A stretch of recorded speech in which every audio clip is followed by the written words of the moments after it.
मुझे रात से बहुत ही डर लगता है। शाम होते ही जैसे रात का अंधेरा छाने लगता है तो मेरा दिल भी बैठने लगता है। मुझे लगता है कि ये रात की चारों तरफ फैली सियाही कोई काला मोटा नाग है जो मेरे बिस्तर पर लेटते ही मुझे अपनी लपेट में ले लेगा, किसी बड़े सांप की तरह मेरे शरीर को निगल जाएगा। आज भी जब मैं सोचती हूँ तो मेरे रोंगटे खड़े हो जाते हैं, मेरी सांसें फूलने लगती है। मुझे लगता है कि मेरे जिस्म पर सांप लौटने लगे हैं। ये बात उन दिनों की है जब मैं 16 साल की थी। मेरी कम उम्री और नासमझी की उम्र एक भयानक और दर्द से उस वक्त बदली जब मेरी माँ की एक हादसे में मृत्यु हो गई। मैं अपने माँ बाप की इकलौती संतान थी। मेरे बाबा की रात की ड्यूटी थी, इसलिए वे मुझे घर पर अकेले ही नहीं छोड़ सकते थे। इसलिए मेरे बाबा ने मेरी माँ की मृत्यु के कुछ महीने बाद ही दूसरी शादी रचा ली। नई माँ मुझ पर बहुत ही प्यार जताती थी। मैं दुबली पतली सी एक खूबसूरत सी लड़की थी। स्कूल में 9th क्लास की स्टूडेंट थी। पढ़ाई में मैं हमेशा बहुत ही अच्छा नंबर हासिल करती थी। मुझे मेडिकल पढ़ने का बहुत ही शौक़ था, इसलिए मेरा पूरा फोकस पढ़ाई पर रहता था।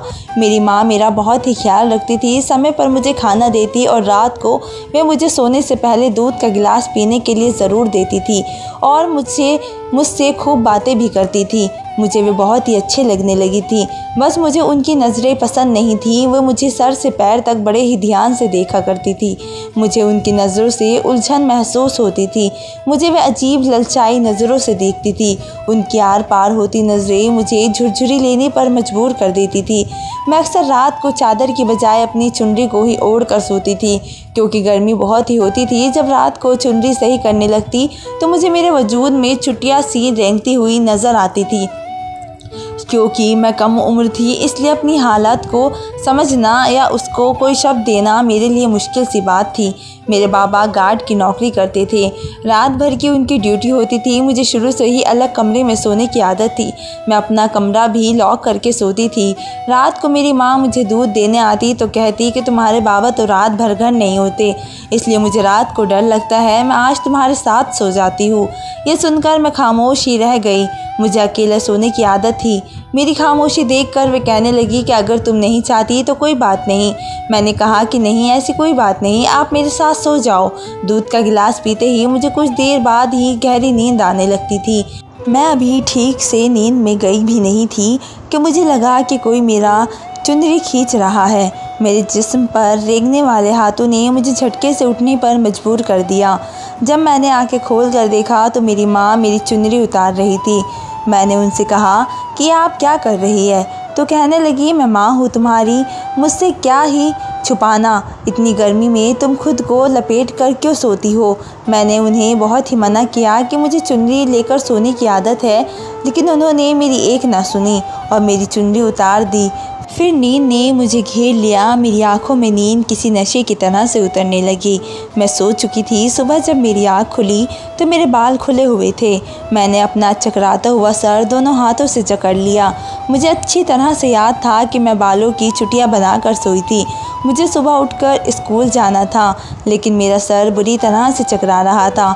मैं उठ नहीं पा रही थी, इसलिए दोबारा लेट कर सो गई। अब ये रोज़ का सिलसिला हो गया था।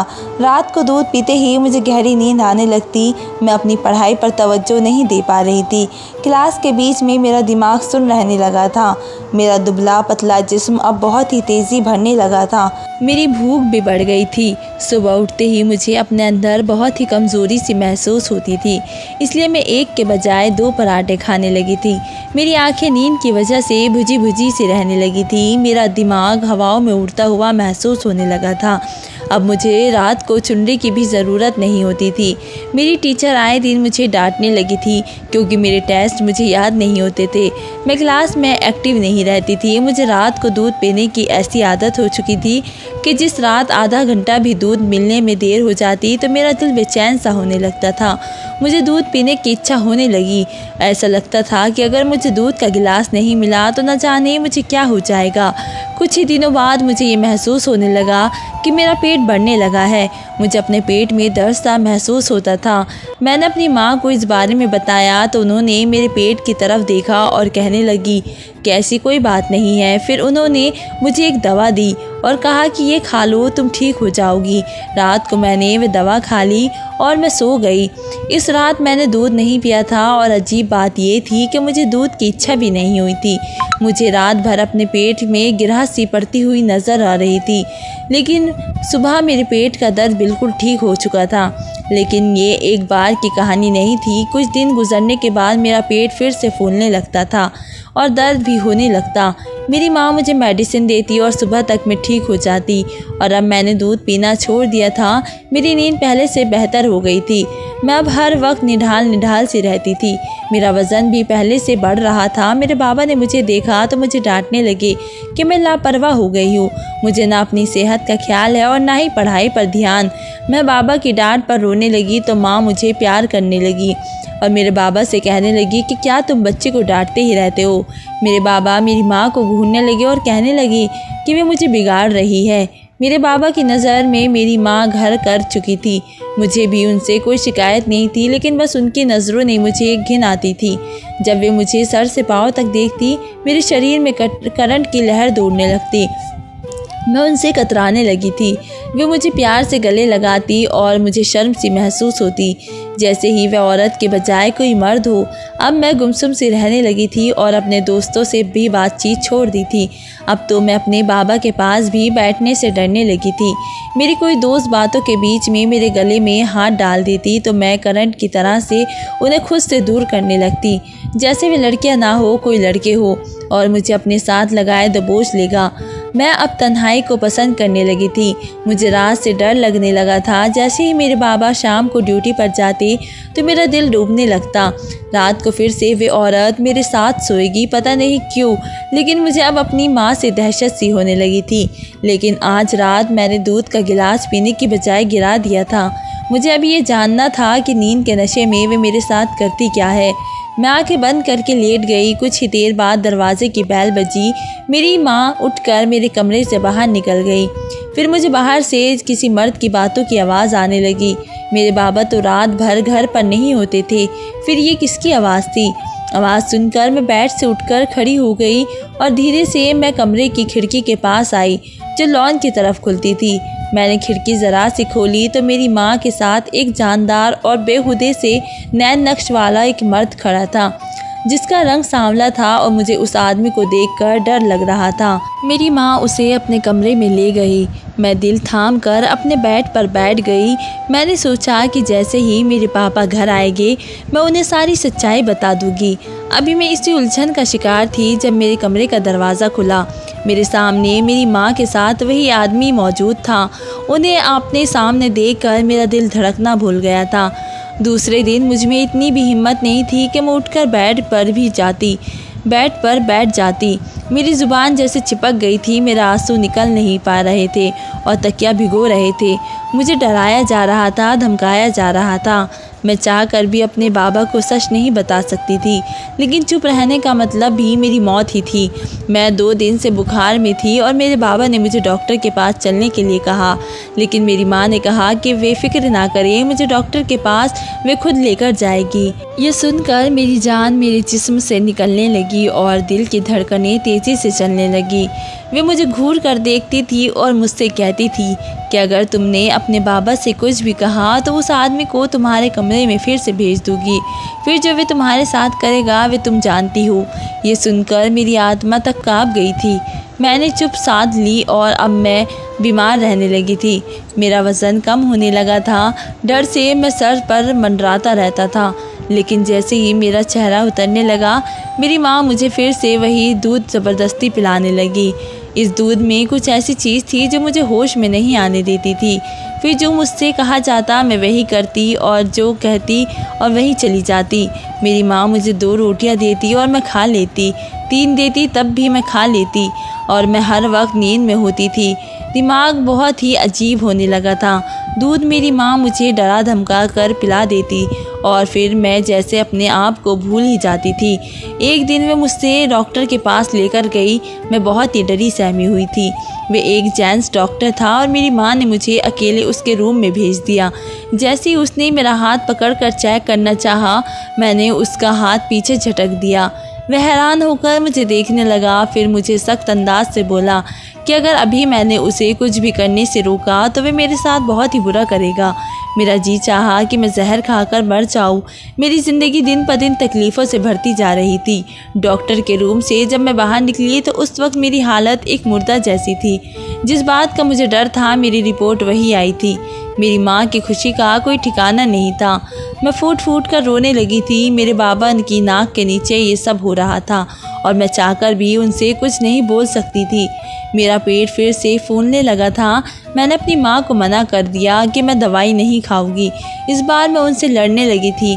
मैंने उनसे कहा कि वे जो चाहे कर ले। मेरी माँ मेरे सख्त व्यवहार को देखकर कमरे से बाहर चली गई। रात को मैं सो रही थी जब दो मर्द बाहर चले आए। दो मर्द कमरे में दाखिल हुए और उनके हाथ में तेज़ धार वाली छुरियाँ देखकर मेरे पैरों तले ज़मीन निकल गई थी। उन दोनों मर्दों ने दरवाज़ा बंद किया और मैं बेड पर सिमट कर बैठ गई। इस बार उनके साथ मेरी माँ मौजूद नहीं थी और वे दो हट्टे खट्टे मर्द मेरे सामने आकर बैठ गए। लेकिन उनमें से एक मेरे से कहने लगा कि अगर मैंने कुछ भी अपने पापा से कहा तो वे मुझे छुरी से काट कर फेंक देंगे। उसकी डरावनी लाल आंखें देखकर मेरा रोने का दिल कर रहा था और मैं रोने लगी। उसके सामने हाथ जोड़ने लगी कि मेरा क्या कसूर है, मैंने तुम लोगों का क्या बिगाड़ा है और तुम कौन हो, तुम लोग मेरी जान क्यों लेना चाहते हो। वे कमीने हंसने लगे। फिर एकदम से एक आदमी ने चेहरे पर गंभीरता डालकर कहा कि तेरे बाप को मारना भी हमारे लिए कोई मुश्किल काम नहीं है। तुम अब हमसे पीछा नहीं छुड़ा सकती हो। इससे अच्छा बेहतर है कि तुम हमारी बात मान लो। मैं चुप की चुप रह गई। मैं सोच रही थी कि अब जो मेरे नसीब में है हो जाएगा। मैंने खुद को वक्त के हवाले कर दिया था। मेरी माँ एक लालची औरत थी और वह बुरे चरित्र की भी औरत थी। मेरे बाबा से उसकी शादी होने से पहले भी उसके गैर मर्दों के साथ नाजायज़ संबंध थे। शादी के बाद भी ये सिलसिला जारी था। मैं बुद्धिमान थी और पढ़ने में भी तेज़ थी, इसलिए मेरी माँ को मुझसे ये डर लगा रहता था कि कहीं उसकी असलियत का मुझे पता न चल जाए। इसलिए वे मुझे दूध में नशे की गोलियां डालकर पिलाने लगी थी। मुझे झूठे भ्रम में फंसाने के लिए उसने मेरे बाल खोल दिए ताकि मुझे लगे कि मेरे साथ कुछ नाजायज़ तरह का मामला हो रहा है। वे धीरे धीरे मेरे विचारों को नष्ट करना चाहती थी, इसलिए मुझे गलत नज़रों से देखती थी। असली मकसद तो उसका कुछ और ही था। मैं दुबली पतली सी थी और वे मेरा गुर्दा बेचना चाहती थी। इसके संबंध मर्दों के अलावा और डॉक्टर से भी था। पहले भी वे ऐसे ही एक दो लड़कियों के गुर्दे बेच चुकी थी, लेकिन मेरा वज़न इस ऑपरेशन के लिए कम था तो वे मुझे दूध में नशे की गोलियों के साथ साथ ऐसी दवाई भी देने लगी जिससे मेरी भूख बढ़ने लगे और मैं खाना ज़्यादा खाने लगी। मेरा जिस्म भरने लगा था और वज़न भी बढ़ गया था। लेकिन इन दवाइयों का यूज़ करने से मेरे पेट में इन्फेक्शन होने लगा था, जिसकी वजह से मेरा पेट फूलने लगा। इसलिए जिस डॉक्टर से पूछकर वे मुझे दवा खिला रही थी, उसी के कहने पर वे गोली खिला देती और कुछ ही समय के बाद मुझे इस दवा से आराम हो जाता था, लेकिन बस वक्ती तौर पर ही होता था। लेकिन कुछ दिन बाद ही मेरा पेट फूलने लगता। मेरे इस इन्फेक्शन की वजह से मेरी माँ बौखला सी गई थी, क्योंकि इस तरह के इन्फेक्शन के साथ मेरा ऑपरेशन नहीं करवा सकती थी। इसलिए मेरी माँ परेशान थी और वे मुझे दूध भी नहीं दे रही थी, क्योंकि मुझे उसी दवा से नुकसान पहुँचा था। फिर मैंने जब उस व्यक्ति को अपने घर में आते हुए देखा जिससे मेरी माँ के नाजायज़ संबंध थे, तो वे यही बात कर रहा था कि मेरे गुर्दे की कीमत उन्हें 20 लाख रुपये मिलेगी। ये बात मेरी माँ सुनकर बहुत ही खुश थी। वे समझ रही थी कि मैं नशे में सो चुकी हूँ, इसलिए वे मेरे कमरे में दाखिल हुई। लेकिन मुझे सामने देखकर पहले तो वे दोनों हैरान रह गए। बाद में वे मुझे ब्लैकमेल करने लगे और मुझे धमकियाँ देने लगे कि अगर मैंने सच बता दिया तो वे मेरे बाबा को मरवा देंगे। मैं भी उनकी बातों से डर गई थी। डर के मारे मैं बीमार हो गई।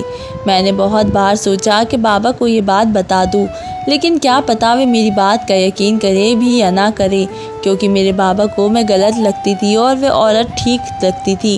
लेकिन जब मेरी दूसरी माँ मुझे डॉक्टर के पास लेकर गई और मेरे सारे टेस्ट करवाए, लेकिन मेरा इन्फेक्शन अभी ख़त्म नहीं हुआ था, लेकिन इसलिए ऑपरेशन मुमकिन नहीं था।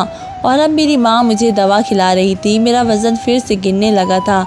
डॉक्टर ने कहा कि इसने दवा बदल दी है, उसे दूध में डालकर दो ताकि उसका वज़न कम ना हो जाए। लेकिन मैंने खाने से मना कर दिया। इस बात पर अब वे दूसरे मर्द मेरे पास पहुंच गए थे। मैंने खुद को वक्त के हवाले कर दिया और चुप हो गई थी।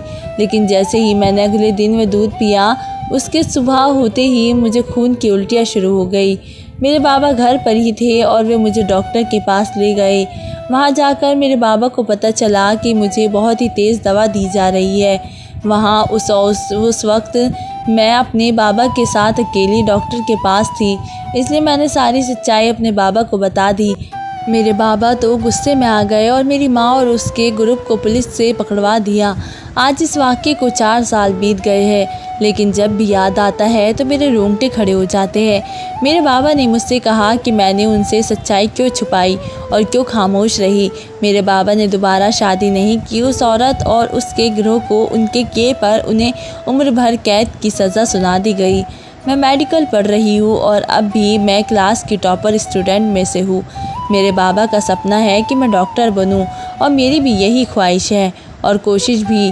लेकिन मुझे जब भी वह किस्सा याद आता है तो मेरे रोंगटे खड़े हो जाते हैं।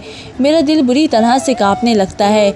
मुझे लगता है वही 2 मर्द मेरे कमरे में आएंगे और छुरी चाकू से मुझ पर वार करेंगे। मैं अब छुप कर रहने लगी थी। इस 1 साल ने मुझे कई गुना बड़ा कर दिया था। सच ही कहते हैं कि एक औरत ही घर को स्वर्ग बनाती है और एक बुरी औरत स्वर्ग जैसे घर को नर्क बनाती है। मेरे बाबा मेरा बहुत ही ख्याल रखते हैं। उन्होंने अपनी ड्यूटी भी बदलवा कर दिन की रखवाली है।